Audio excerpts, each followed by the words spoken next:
As you can see, I'm sitting here overlooking America's beautiful space coast, and right behind me is where they launched the big guys from the space program. And today I'm really excited. This is a coast-to-coast show today because I have a special guest, Pete Turner, who's on today, and he's coming to us from the California coast. So, Pete, welcome. That's right. To the show. Yeah, and we get to watch SpaceX launches from just up the coast from us. So not quite the space coast like you guys, but we're trying awful hard. Yeah, we just last week had a Delta 9 Heavy go, which is a really big guy. And Yeah. I know that they do some on the West Coast too. So that's good that we got our space program back and going again. So Pete, tell us a little bit about yourself so our viewers can get to know you a little bit about your background. You're originally from California, I believe. Yeah, that's correct. I grew up in the Bay Area, and I went to college and struggled to find a real job because I had no experience. And when you have no experience and you want to get some, you can always go to the military. So I joined the Army. I became a counterintelligence agent and had the curious misfortune to be fortunate enough to actually go out and do my job outside of the wire every day in Bosnia. I spent a lot of time training when I wasn't home, and I was the actual, like, the role player. So I got to draw all the lessons from my fellow spies and how they were trying to do it. And I kind of just did a best practice, sponge thing, right? Just like, this works, this works, this works. And I was able to build a very powerful and sharp counterintelligence tool set. And I took that to Iraq and Afghanistan and spent most of my time outside of the camp talking to locals and figuring out what was going on in town. So you were actually in the thick of things in combat areas, and you could have been with good guys and our bad guys. Yeah, I mean, my job was to make friends with the worst people on earth in that area, right? Who was the most murderous so-and-sos and the people that were causing the most trouble. My job was to know those people personally, and I'm very good at my job. And that's what intelligence work is all about, because there's no benefit in going out and talking to the nice guys because they're not doing any bad stuff. You need to talk to the bad guys. That is exactly right. When I would do vetting for camps, I would let everybody on. Like, this guy's a guy we need to talk to. Like, but he's a bad person. I'm like, yeah, better that he's here where we're watching him, so put a guard on him all day long. He's just going to be sweeping. Meanwhile, let me go buy that guy lunch and have him become my friend and sit in his house later on. And yeah, because he's the guy that's going to know the bad stuff that's going on. So, how long were you in the service, in the Army? It was a short amount of time in the regular Army. I was 5 years, and then my boss was like, get a master's degree, we're going to pay for it, and then get out and go do something. And so I did. I joined the reserves for a little while, but most of my time was with the military rather than in it. So DA civilian, working for a major contract holding company, whatever it was, my skill set was best used by my ability to be honest. Give me access and accept the honest feedback, and I'll pay the bills. Mm-hmm. And so then you also then got hooked up with some of the combat vets. Somebody that I know for sure is Scott Using. So how did all that come about? Well, it's funny. Scott was in a writing workshop with another guy we discussed off mic, Mark Valley, who's also a combat veteran. And Mark is a very well-known actor. And so Mark and I were working on a podcast together. And I kind of convinced him into doing my show with me as a co-host. And so he's like, hey, let's go grab this guy, Scott, that I know. So Mark brought me over to Scott's house, and we've all been fast friends ever since. It's just one of the benefits of doing the podcast thing is you get to meet incredible people. And so many of them have stuck and fantastically improved my life through knowing all these wonderful people. Yeah, and so that kind of led you to, and I've been to your webpage, and by the way, for people who don't know Mark Valley, he's been on a lot of TV shows, and I didn't realize that Scott and Pete and Mark were all friends and together in that, because I used to love to watching his shows. And you mentioned the one earlier we talked about, Human Target. He was on there with Kai McBride, and that was a great show. And he's always involved in some kind of a hairy type situation where he was saving everybody from getting blown up or whatever. Apparently, he's a pretty good athlete. Yeah, absolutely. Mark's a fantastic guy and a great actor. And he's got so many. I love talking to him about different projects because he's just such a creative person, and he gets veterans because he is one. Yeah, and of course, Scott. I did a interview with Scott about a year ago, and he wrote the book Echo and Ramadi. He was a company commander of E Company, Echo Company, 2nd Battalion, 4th Marines, which I was in the 1st Marine Brigade, which was the 1st Marine Regiment and Marine Air Group 13. So we all got kind of a little bit of a tie there. Yeah, for sure. Yeah, absolutely. Yeah, Scott's a very good friend of mine. I see him. Well, he also co-hosts on my show now. I get everybody to come on and co-host with me. It's one of the things that I do. Yeah, that's great. Why not? So tell us a little bit about your show, and it's called Break It Down Show. Yeah, man, thanks for asking. I can't even tell you. My friend John Leon Guerrero and I started it about 5 years ago, and it has, if you would have told me then what we'd be doing now, I wouldn't believe you. But we put out 4 shows a week, sometimes 5 now. We talk to everybody from world-class famous people, PhDs, people that I know that you would never otherwise know. We just talk to everybody who's got something interesting to say, and we kind of put them through the same kind of ringer as everybody else. We have all these different co-hosts, and we just have these impossible conversations. I mean, how often does a guy like Mark Valley, who's a world famous actor, talk to a spy while he's sitting across from a Marine company commander from a combat zone? Like, that just never happens. So that's what we do, is we create these incredible conversations, and an hour later you're shaking your head at the impossibility of life. Yeah, and speaking of guests and shows, I went to your webpage, and that's www.breakitdownshow.com. It's all one word. And I was looking at the list there, and I'm thinking, this looks more like the telephone directory. I mean, you got A's and B's, and I'm thinking, whoa, are all all these guys? Yeah, we'll be at 500 shows probably in May, I would estimate. 500 specific episodes, and it's a life-changing thing. And I wouldn't say I've built an audience. I've built a bunch of friends who listen to it and interact with me. And just today, a whole bunch of us were talking on Twitter about the show. And I'm so fortunate to have this thing that I figured out how to do it and how to get people to appreciate what it is. And I should be dead. So I'm just eternally grateful and tickled that all this is possible. You and me both, because I think of some of the things that I did when I was young, like in the Marine Corps and so forth. I'm surprised we lived through some of that, but here we are, and I think you're doing what I'm doing. Is you had such great opportunities, and you learned so much that you want to kind of give back and try and do something for others. Yeah, I'm always trying to be help first. How can I be of service? And if I can't do something, I can't do it. But that's my intention, is to always try to find some way to help someone, whether it's create something, survive something. If I could bring value to somebody's life, that basically enriches my life as well. So and people can find your podcast, and they're not TV now; they're just radio podcasts. Do you have any thoughts about going to a TV like we're doing? Because I think you're using Zoom as well. Yeah, I think about it. With the amount of editing and production that goes on, I just don't know where the time is for me to go and do the video thing.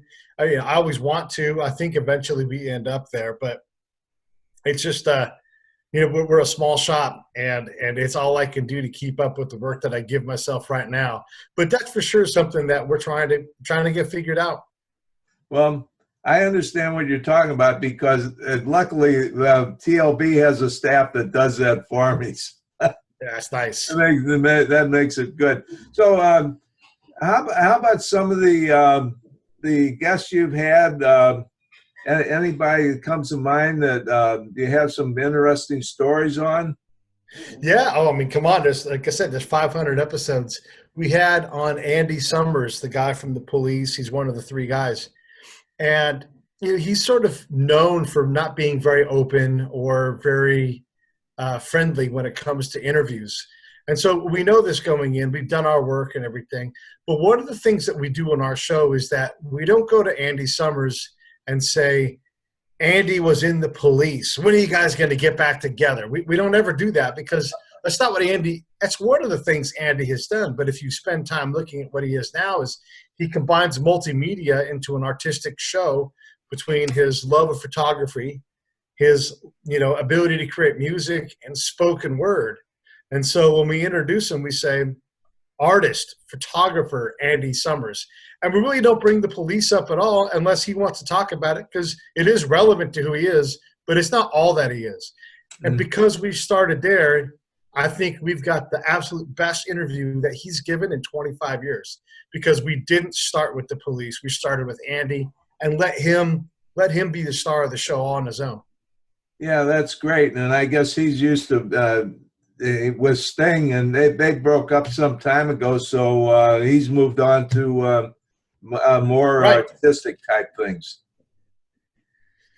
Yeah. We also had a guy on named Dave Bray, and Dave survived. He's one of the guys who survived the sinking of the USS Indianapolis in World War II. World War II. You're kidding? I read that book. Yeah. I followed that story.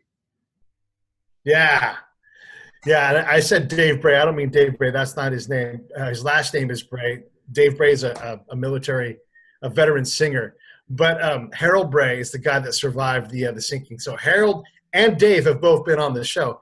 But Harold, we asked him about the Indy. And then I realized most of the way through the interview is everybody who talks to him brings up the worst 5 days of his life. And he's talked about it 1,000 times. And I had fallen into my own trap. I wanted to talk to him about his thing.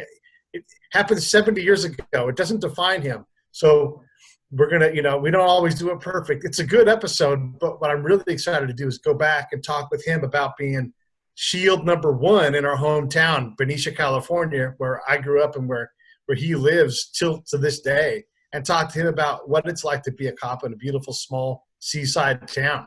Mm-hmm. Yeah, that's fantastic.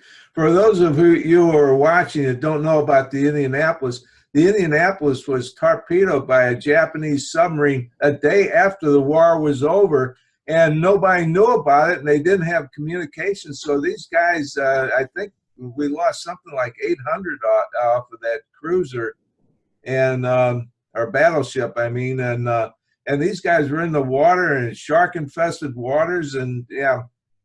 That's amazing. What an amazing story. So he obviously an amazing guy.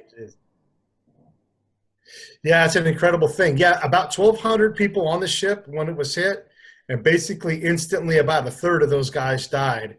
And then over the course of the next 5 days while they floated, another third of them died again until there's basically like 300 of them left. Mm-hmm. And now I think there's less than a dozen left now.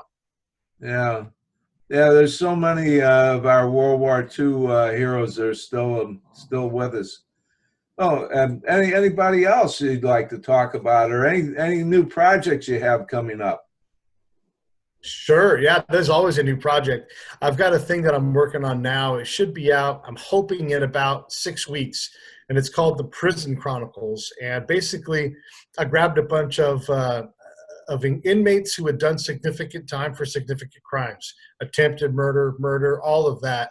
And then when those guys get out, what was the whole path like? What was it like before they went to prison? What was it like in prison? How do we stop recidivism? And this isn't meant to be any kind of political anything. It's an illustration of, no fooling, what it's like to be these guys, and then give us all a sense of there, but for the grace of God go I, because that's really what happens in a lot of these cases. Is these guys struggle to anybody would struggle in their situation, and those that don't are truly exceptional and fortunate. So you've really got an experience dealing with bad guys, and that's what's happening here. And we've never really talked about this, Pete, but I think you and I are maybe like-minded on this, is that having the guys come out and then becoming productive, good citizens is a heck of a lot better for the United States of America than trying to push these guys off and hope they don't do something wrong again. Yeah, I mean, the reality is, and I've learned this from talking to these guys, most everybody who goes to prison for a significant crime, an unforgivable crime, most of them get out at some point. So given that, what are we going to do? It totally changes how you think about the correction system, and it focuses you on, can you imagine, think about this, when someone gets out of prison, as a norm, they've got less than $1,000 in their pocket. Yeah. How long would any of us survive with less than $1,000 total? No resources. They don't own a couch. They own nothing. And they've got less than $1,000, and it's like, good luck. I mean, there are programs to help them. That's not enough to make the security on an apartment, much less the first month's rent. Right. So we put them in this impossible position, and there is help, but come on, that help is maxed out in terms of what they're able to do. Like, we go to the VA. The VA is great. It's a massive system that can't possibly service all of us equally. It just can't happen. The same thing happens for people that get out of prison, is they're trying to figure out. This is, one of the guys said this, so I'll give him credit. He said, this is the biggest accomplishment of my life, getting out of prison. And the next thing I do is I crash hard because I realize I've got nothing. And oh my gosh, like, how do you help that person build a ramp and become a contributing part of society? So that's what the Prison Chronicles is about, is trying to understand these things. Mm-hmm. No, that's great. That's fantastic.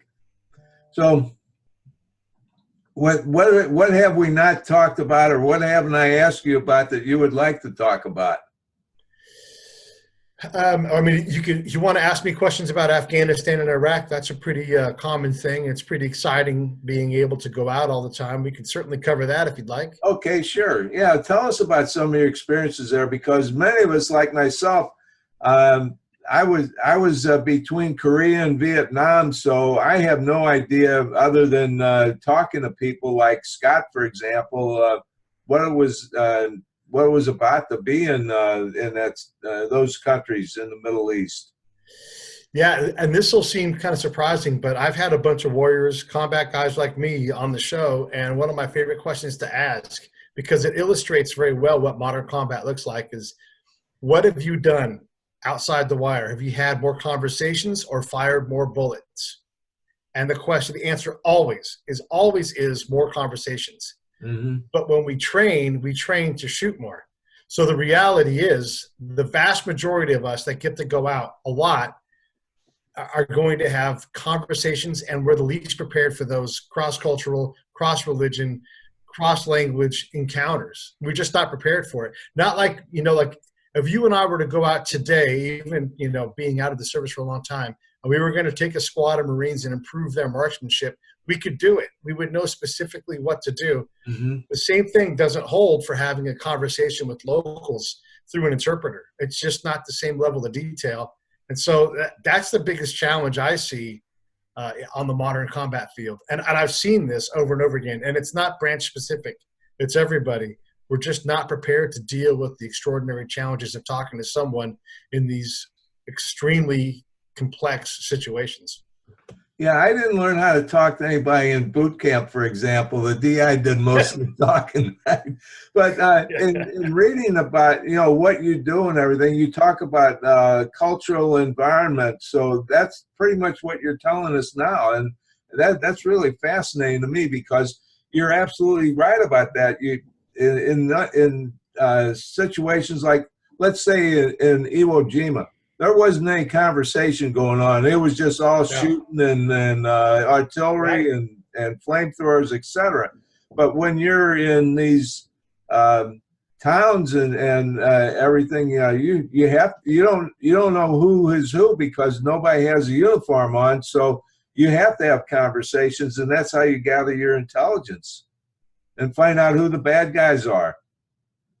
Yeah, and let me give you an idea of what that looks like. So my research partner, Dr. Leday, and I are outside of the wire every day, talking and engaging. I mean, and constantly with the locals, with the local government. And we were out at a meeting that ultimately the Taliban had set up. They said we wanted to meet these two guys and determine if we were a threat. And they determined that we were respectful, men of scholars, basically. And so we were good enough at our job that we were invited to a Taliban meeting and left with our heads attached. Not many people can say that, and that's all based on culture. Mm-hmm. Yeah. So what would a typical meeting, or what would that meeting go like? I mean, you obviously had to have an interpreter, and what was some of the conversation like? Some of the give and take. Well, if the conversation belongs to me and it's my job to talk, it's a different conversation than me sitting in a room full of elders and we're all sharing kind of the conversational football. But my job mostly is to shut up and listen and ask the perfect question at the perfect time, to be in control of that conversation enough that I get what I want, but to let that conversation run free, kind of like a bareback rider with no bridle on a horse. Mm-hmm. It looks like it's crazy chaos, but I'll make sure that horse gets to exactly where I need it to get to. It'll just look terrifying while I'm doing it. So the conversations are simple, and I'm fully prepared to ask any question that's going to come up. So I've, for hours in advance, thought about every conversation stream I can come up with, so that if we hit one of the streams I'm in, I now have control of that conversation in a way that's completely invisible to the people there. And partly because I'm not worried about my ego. I'm not worried about the commander. The biggest thing I think I ever learned in doing this kind of work was an Afghan leader who was a government leader. He was a former Mujahideen commander, and he was also a religious leader. And he asked me, he said, I'm the governor in this place. Who's in charge of this place? And I'm like, well, yeah, I mean, obviously it's us, right? We're the ones. He's like, yeah. So if I'm in charge, there's only room for one sword in the scabbard. And it has to be that guy. It can't be, I mean, I'm telling military battle commanders that they can't be the sword. And they get it. They all get it. But then how do you change the entire focus of your unit to get behind this leader? And that's where the transition that I provide takes place, is when that military commander says, oh, I get it. I can't be the sword. This guy's the sword. We're leaving. He's staying. How do we help this guy? And that's where that hearts and minds thing comes in. It's not our hearts and minds. It's there. How do we give that governor hearts and minds? And when you reorient that way, and I'm a big Boyd guy, I know Marines like Boyd. When you reorient towards that goal, the binders come off and you're going a lot faster. You know, what this sounds like, a lot of what I did as a consultant, what we called human engineering, whereby we would just listen and try and ask good questions, and then try and get the person we're talking to, our client, in which in your case, that's almost like your client, to where they think it's their idea and they're in charge, and that's the best way to get people to do things, because then they think it's their idea. Yeah, that's right. If I can I try to translate reality, right? So for that Afghan leader, I try to take his reality and bring it back to the military. And then I try to take the military's reality and bring it to the Afghan leaders, so that those two completely different entities have a chance of understanding one another and maybe taking one single step together in the same direction, and then try to do that again and again. And it's a path that they both pick. I'm just a facilitator of reality, really, at this point. Yeah. And that in a sense led you to what you're doing now, is you're being a good interviewer and knowing the right questions to ask, and how to talk to people and ask people, I should say, ask questions that you can really make people comfortable and bring out what the information you want or the conversation you like. Yeah, that's exactly right. And if I'm doing my job, my interviews, it's probably 90-10. I'm talking 10% of the time. Yeah, I mean, obviously outside of the structure of the show, the things that I have to say all the time. But in terms of my interaction with that person on my show, my wavelength for my conversation should just be flat. And I just every now and then come in and say one word or two words. I like watching master interviewers, and they all do this. They say what they need to say in about 1 to 2, maybe 10 words, and then they're out of the way, and the person just opens up their heart, and it all comes flooding out. That's what I'm going for. Yeah, that's great. So I know your interviews are fantastic, and I think that people will watch you, or not watch you, but listen to you, because I'm thinking we're watching. But you really learn a lot about what the guest is all about, and I know for myself, everybody knows who I am that's watching Right. this, but nobody knows you, and I want them to get to know you. Yeah, we just this week, the show hasn't even posted yet. My co-host for this episode, Marines love this guy. His name is Pete Koch. He was the Swede in Heartbreak Ridge. He and I sat down with his friend Frank Stallone, and Frank is Sylvester Stallone's brother, for those that don't know. And everybody wants to know about Frank. They don't want to know about me. So, my job is to shut up and let Pete talk, and this Pete will talk a little bit. But mostly it's Frank talking and revealing who he is so we can all go, wow, my mind is blown by who you are, what you've done, what you've seen, and how you've gotten there. Because it turns out it's not an easy ride for anybody. Everybody has hard times. It's just from what perspective, how do you see it? I know many times people ask me, what do you get out of doing this show? And I said, what I get out of it is the fact that I have met so many interesting people and become friends with so many guys and gals and Gold Star families, veterans who've written books, just an amazing group of people. And to me, that's the most rewarding thing there is. Yeah, no, I agree. My life has been enriched tremendously by doing this show. Even if the person doesn't stay in my life, I still have a connection with them, and invariably, I can reach out to them, and I can say, "Hey, I'm watching you. You're doing great. If you get time, come back on," because you're kind of like old friends, but not close. And they all love it. They're all like, "Oh man, your show was so great. You literally, I've done thousands of interviews since then, and yours stands out to me." Like I've had people say this dozens of times, and some of our past guests, well, some of them I passed on, but some of them are elected officials now. They've gone on to incredible things, and I still have the ability to reach out to these incredible people and get some of their time and share them with the world. Okay, Pete, I've got the same logo behind me as you have on your shirt, Break It Down Show. How did you come up with Break It Down Show? So my show partner, John Leon Guerrero, and I were talking about show ideas. And at the time, this is how far we've come. At the time, because I couldn't get a job as someone coming back from Afghanistan, I was a handyman. So we would drive all over San Francisco, moving couches, hanging TVs, fixing doorknobs, and we would do it together. And so as we planned out the show, and it probably took us a good 8 weeks of real creative work on what the show was going to be. At one point, we had to have the conversation about a name. And, we tried a couple things on John and Pete, Pete and John, this and that, whatever it was going to be. And he said, in a series of names, he said, Break It Down Show. And I said, stop. That's it. Done talking about it. We've covered this. And so he said it. He gets the creative credit. I get the executive credit for saying, stop talking. That's it. And it's just been a great name for us because it's a widely used term, and it is truly what we do. Yeah, you're breaking it down for the guests and the people who listen. That's fantastic. Yeah, Hey, yeah, it really is.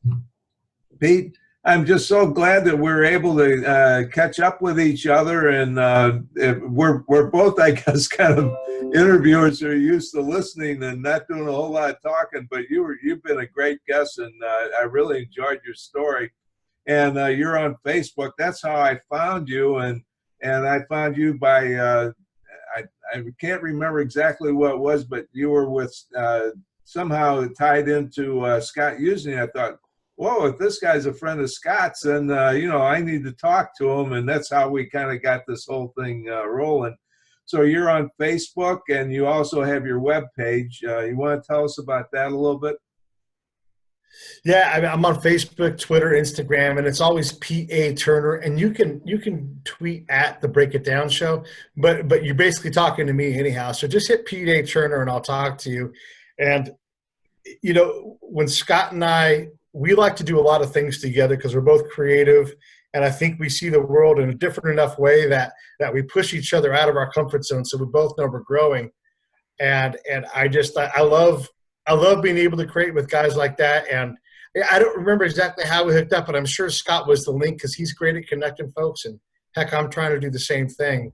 So I just, I'm forever grateful to Scott for all he does and the veteran community in general. I mean, those guys, they keep me alive. They put a little money in my pocket. They let me work.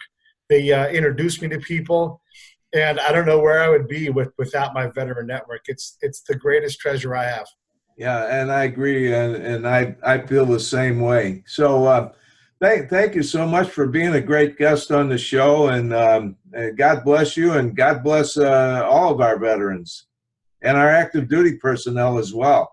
Yeah, amen to that. Anybody willing to raise the right hand's a hero in my book. Thank you all so much for serving our country and taking the load off of most of us while we all get to go and enjoy this great life in America. Thank you all. Oh, you're welcome.